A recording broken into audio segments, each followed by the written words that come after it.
Hello दोस्तों, मेरे YouTube channel core electrical में आपका स्वागत है। आज के हमारे इस वीडियो का टॉपिक है वेक्टर ग्रुप क्या होता है। तो वेक्टर ग्रुप क्या होता है, ये आपने ट्रांसफार्मर की नेम प्लेट में भी देखा होगा कि वेक्टर ग्रुप करके लिखा होता है और आपसे बहुत सारे इंटरव्यू में भी ये पूछा जा सकता है। तो आइए इस टॉपिक को मैं बहुत आसान तरीके से समझाता हूँ। वेक्टर ग्रुप होता क्या है और ये कैसे समझ में आएगा आपको।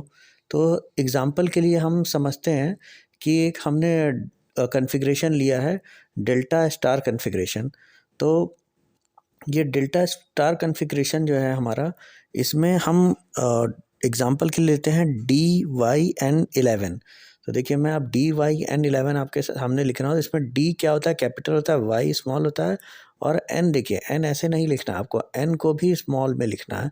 तो D बस कैपिटल में रहेगा और फिर आगे लिखते हैं हम 11। तो आइए मैं इसका मतलब समझता हूँ। DYN11 का मतलब क्या होता है। D जो होता है ये हमारा HV साइड की वाइंडिंग होती है,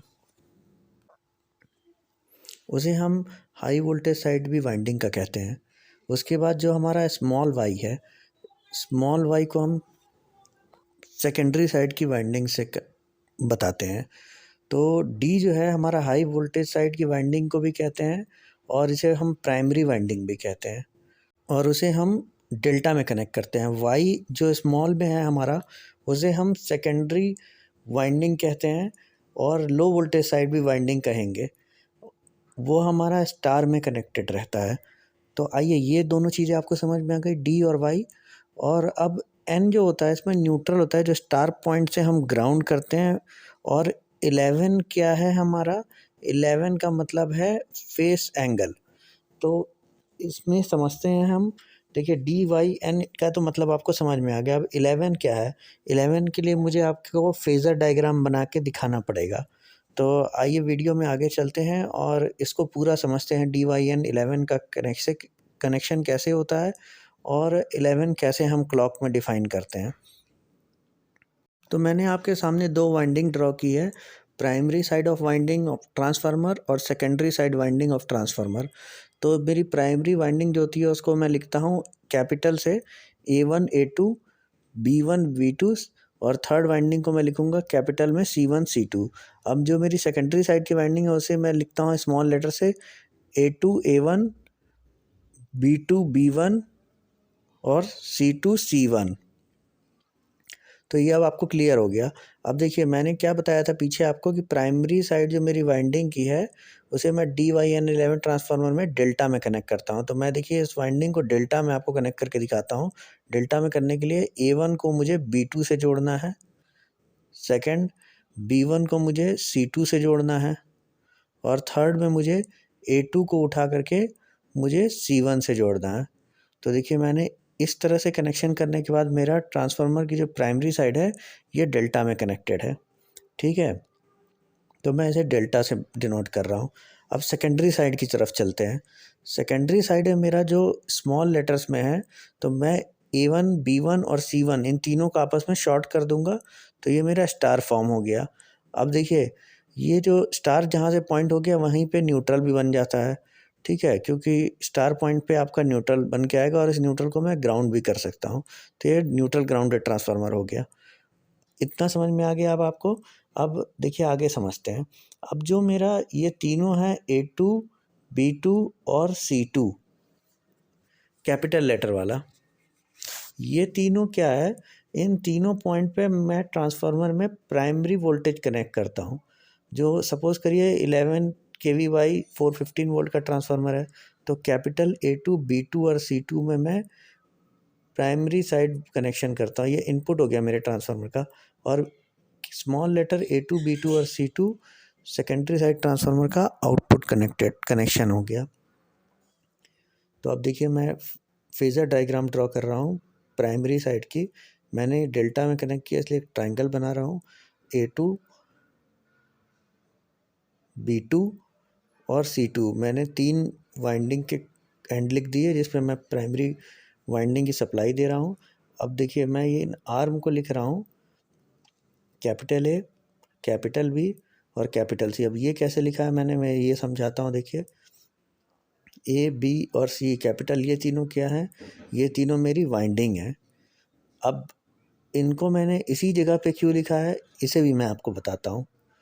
देखिए, A2 से मैं अपने ट्रांसफार्मर में जब B2 की तरफ बढ़ रहा हूँ, मतलब मैंने A1 पॉइंट से B2 को कनेक्टेड किया है, तो A2 से जब आप आगे की तरफ चलेंगे तो देखिए फर्स्ट आपको A1 मिलेगा और फिर A1 से आप B2 की तरफ जा रहे हैं। तो ये किस कोर वाइंडिंग के आर्म से होके जा रहा है, A वाले, ये देखिए इस तरह से। तो इसके बीच में मैंने A2 और B2 के बीच में A लिखा है। अब इसी तरह से B2 से B1 गए, B1 से C2 की तरफ आए, तो जब मेरा जो B2 से C2 का पार्ट है उसमें कैपिटल B लिख रहा हूँ, और सिमिलरली C2 से देखिए C1 पे गए और C1 से उठ के A2 पे गए, तो इसको मैं कैपिटल C से लिख रहा हूँ क्योंकि ये मेरी C वाइंडिंग थी। ठीक है, अब इतना क्लियर हो गया आपको। अब देखिए, अब हम सेकेंडरी साइड का फेजर डायग्राम ड्रॉ करेंगे।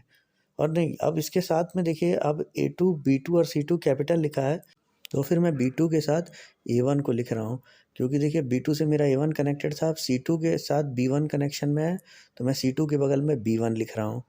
और सिमिलरली A2 के साथ मेरा C1 कनेक्शन है, तो मैं A2 के बगल में C1 लिख रहा हूँ। ये मेरा प्राइमरी साइड का कनेक्शन कंप्लीट हो गया, फेजर डायग्राम। अब आइए सेकेंडरी वाइंडिंग में चलते हैं। सेकेंडरी वाइंडिंग को मेरा स्टार पॉइंट है, तो देखिए जैसे मेरी A2 से B2 के बीच की आर्म है, उसी झुकाव में मैं एक लाइन ड्रॉ कर रहा हूँ, और फिर मैंने दूसरी और तीसरी 3 पॉइंट लिए, स्टार पॉइंट बना दिया। अब क्योंकि मेरा small A1, B1, C1 star point short circuited है, तो मैं यहाँ पे लिख दिया।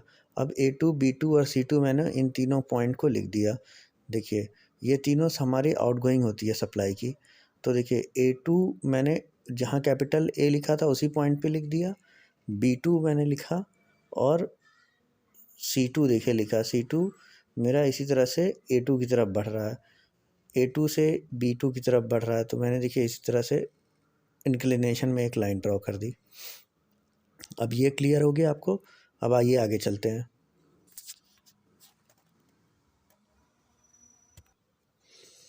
अब जो मेरा डेल्टा साइड का प्राइमरी वाइंडिंग था, देखिए मैंने एक उसका रेफरेंस लाइन ड्रॉ कर दी सेंटर से।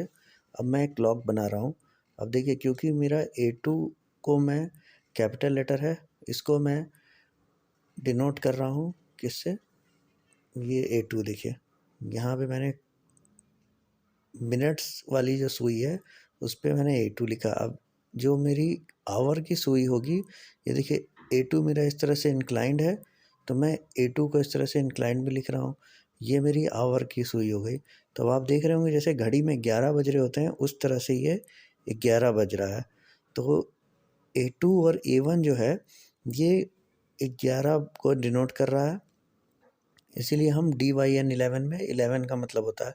अब ये 11 और क्या बता रहा है आपको, ये तो आपने फेज़र डायग्राम से समझ लिया कि ये बनता कैसे है 11। अब देखिए DYN11 आप लिखिए, तो ये 11 क्या करता है, आप आवर और मिनट की सुई के बीच में देखेंगे 30 डिग्री का एंगल बन रहा है, तो ये फेज़ डिफरेंस बताता है, प्राइमरी और सेकेंडरी जो वोल्टेज होते हैं। तो और इनका फेज़ डिफरेंस है क्या, ये देखिए एंगल बीच में A2 और A1 के बीच में बन रहा है, ये 30 डिग्री है। तो ये इंटरव्यू में आप बता सकते हैं DYN11 में जो फेज डिफरेंस होता है वो 30 डिग्री का होता है। ये बिल्कुल क्लियर हो गया होगा आपको। तो आप किसी भी इंटरव्यू में बहुत आराम से इसे एक्सप्लेन करिए और बताइए। और ये हो, इसको और एक तरीके से आप बोल सकते हैं कि जो लो वोल्टेज साइड की वाइंडिंग है, वो लीड कर रही है हाई वोल्टेज साइड की वाइंडिंग को 30 डिग्री के एंगल से। उम्मीद है आपको मेरा वीडियो समझ में आया होगा। तो आप वीडियो को लाइक करिए और चैनल को सब्सक्राइब करना ना भूलें।